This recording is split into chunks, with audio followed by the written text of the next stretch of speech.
முழு அடைப்பு போராட்டம் காரணமாக ஒசூரில் மக்களின் இயல்பு வாழ்க்கை பாதிக்கப்பட்டிருக்கிறது. அடுத்ததாக மதுரையிலும் இந்த முழு அடைப்பு போராட்டம் நடைபெற்று வரக்கூடிய சூழ்நிலையில் ஆயிரக்கணக்கான திமுகவினர் தற்பொழுது அங்கே போராட்டத்தில் ஈடுபட்டுக் கொண்டிருக்கக்கூடிய நேரடி காட்சிகளை பார்க்கிறோம்.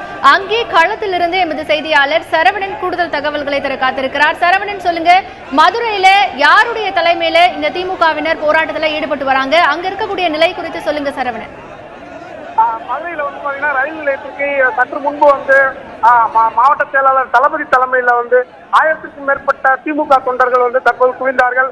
அவர்கள் ரயில் நிலையத்திற்குள் சென்று ரயிலை மறிக்கும் நோக்கத்தோடு ஈடுபட்டார்கள். அப்போது காவல்துறையினர் பாதுகாப்பு அரண்களை அமைத்து ஏற்கனவே தடுப்பு வேலிகள் அமைத்திருந்தனர். அந்த தடுப்பு வேலிகளை தாண்டி குடிக்க முயன்ற திமுகவினர் தடுத்து நிறுத்தினார்கள். அப்போது சிறிது தள்ளுமுள்ளு ஏற்பட்டது, வாக்குவாதமும் ஏற்பட்டது. அப்போது திமுகவினர் ஒரு விளம்பர பேனர் அடித்து நிறுத்தினார்கள்.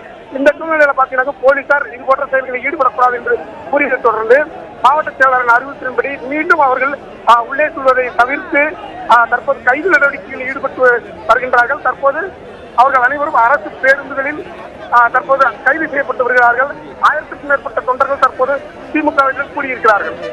சரவணன், இப்போ அங்க போலீஸ் பாதுகாப்பு எப்படி போடப்பட்டிருக்கிறது? போலீசார் எண்ணிக்கை போதுமான அளவில் அங்க இருக்கிறதா? காவல்துறையினர் காலை முதலே அதிகமான போலீசார் இந்த பகுதியில் கூட்டிருக்காங்க. மெயினா மதுரை கிழக்கு நுழைவாயில் பகுதியில் முழுவதுமாக அடைத்து விட்டார்கள்.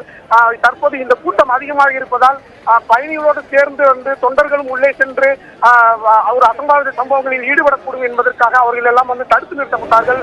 தற்போது பயணிகளும் உள்ளே அனுமதிக்கவில்லை. அவர்களுக்கு வேறொரு பாதையை காட்டி அந்த பாதையில் செல்ல அறிவுறுத்தி இருக்கிறார்கள்.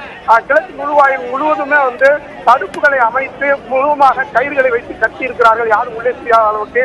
அதை பார்த்துதான் அந்த தடுப்புகளை அகற்றும் நோக்கத்தோடு தான் திமுக தொண்டர்கள் ஈடுபட்டார்கள். அப்பொழுது சரவணன், தொடர்ந்து பேசலாம், இணைப்பிலே இருங்க.